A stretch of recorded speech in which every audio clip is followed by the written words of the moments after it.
प्रदोष के समय पर, उससे पहले लक्ष्मी और दरिद्रता फिर भ्रमण पर निकलती।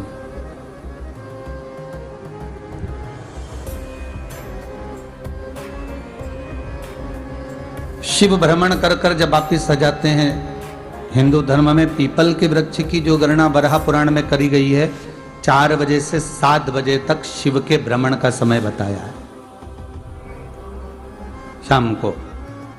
तो 7 बजे से लेकर फिर रात्रि 9 बजे तक लक्ष्मी और दरिद्रता फिर भ्रमण पर जाती। इनका एक समय निश्चित है महाराज। भ्रमण कर कर आ जाना। अब इस बीच में जब लक्ष्मी और दरिद्रता दोनों निकल कर जा रही हैं, तो दोनों एक भाव रख कर जाती हैं कि आज हमको कहां प्रवेश करना।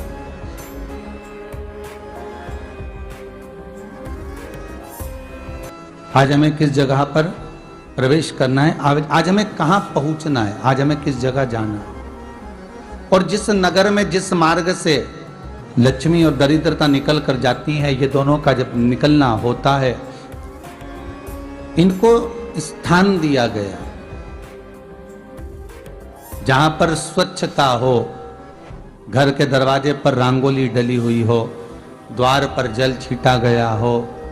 महाराज उस द्वार पर लक्ष्मी प्रवेश करती है तो दरिद्रता भी जाने लगती है अंदर। जब दरिद्रता अंदर जाने लगती है तो लक्ष्मी उसको रोक देती है। पहले मैं देखकर आती हूं कि तेरे लिए स्थान है कि नहीं है, तू यहां रुक।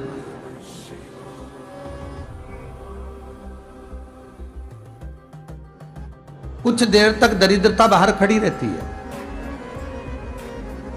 और लक्ष्मी जी की बड़ी बहन जब दरिद्रता बार बार अंदर जाने का प्रयास करती है तो लक्ष्मी जी कहती हैं, जीजी तू इतनी बड़ी होकर तुझे मालूम है तू तेरा सम्मान होना चाहिए, आदर होना चाहिए, और तू अंदर चली जाए और कोई तेरा सम्मान ना करे तो कितना बुरा लगेगा, इसलिए तू बाहर खड़ी रहे। मैं अभी आई।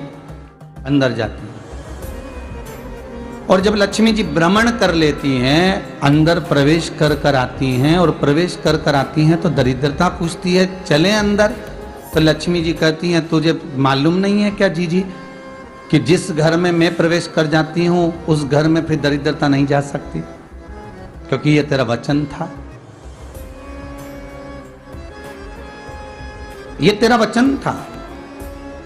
अपन दोनों का जब मंगल विवाह हुआ था, मेरा विवाह जब नारायण के साथ में हुआ और तुम्हारा विवाह जब दुस्साह मुनि के साथ हुआ, दरिद्रता का विवाह दुस्साह मुनि के साथ हुआ। जब अपना दोनों का विवाह हुआ था तो अपन दोनों ने एक वादा करा था कि जिस घर में लक्ष्मी प्रवेश कर जाएगी उस दिन फिर दरिद्रता नहीं जाएगी, और जिस घर में दरिद्रता प्रवेश कर जाएगी उस घर में फिर लक्ष्मी नहीं जाएगी।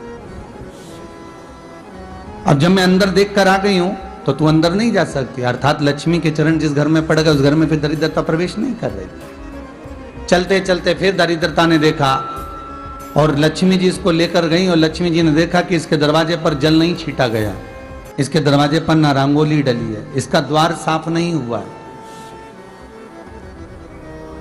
इसके द्वार पर दीप नहीं है, इसके द्वार पर कलश नहीं है, इसके दरवाजे पर ढेर सारा कचरा पड़ा हुआ है, कोई स्वान कोई कुत्ता गंदगी भी कर कर चला गया है, कहीं बिल्ली ने गंदगी कर रखी है, कहीं जीवों ने कुछ गंदा गिरा रखा है। तो फिर लक्ष्मी जी कहती है, जीजी अब मैं होकर आ गई थी ना, अब तू जा, तू होकर आ।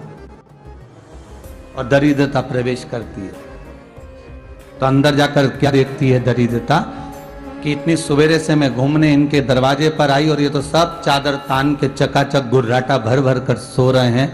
तो दरिद्रता कह देती है, तुम्हारा भाग्य ही बेकार है, तुम्हें क्या करूं, तुम ऐसे ही सोते रहो। और दरिद्रता गुस्से में बाहर निकल कर आती है, लक्ष्मी से कहती है, लक्ष्मी तू इसके घर में जाना ही मत ही। तो दरिद्रता को कहती है, जीजी तेरी बात नहीं मानूंगी क्या मैं? लक्ष्मी जी बोली, मैं तेरी बात नहीं मानूंगी, बिल्कुल नहीं जाऊंगी इसके घर में, तू चिंता मत कर, चल आगे चले। फिर आगे बढ़े। ये लक्ष्मी और दरिद्रता का प्रवेश। आपके घर का द्वार आपके घर का दरवाजा। फिर निवेदन करूंगा एक बहुत सुंदर बात, हमें महाराष्ट्र से सीखना चाहिए, हमें साउथ से सीखना चाहिए, दक्षिण से।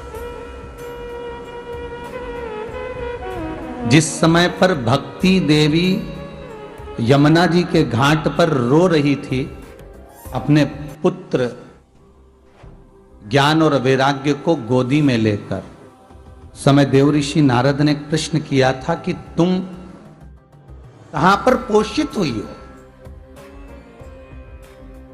तुम्हें ऊर्जा कहां से प्राप्त हुई? तो कहा मैं गुजरात से तो चली हूं। और वहां से चलती चलती भक्ति देवी कहती है मैं बहुत दुखी होकर, बूढ़ी होकर, द्रवित होकर, बड़ी दुख में वहां से चलते चलते जब मैं महाराष्ट्र में पहुंची तो मैंने वहां जाकर देखा कि वहां पर लोग हर पल हर घड़ी ब्रह्म मुहूर्त में उठकर स्मरण करते हैं, नाम जाप करते हैं और दरवाजे पर जल छीट कर रंगोली डालते हैं। तो कह रही है कि वहां पर मैं थोड़ी अवस्थावान होने लगी, वहां मुझे अच्छा लगने लगा।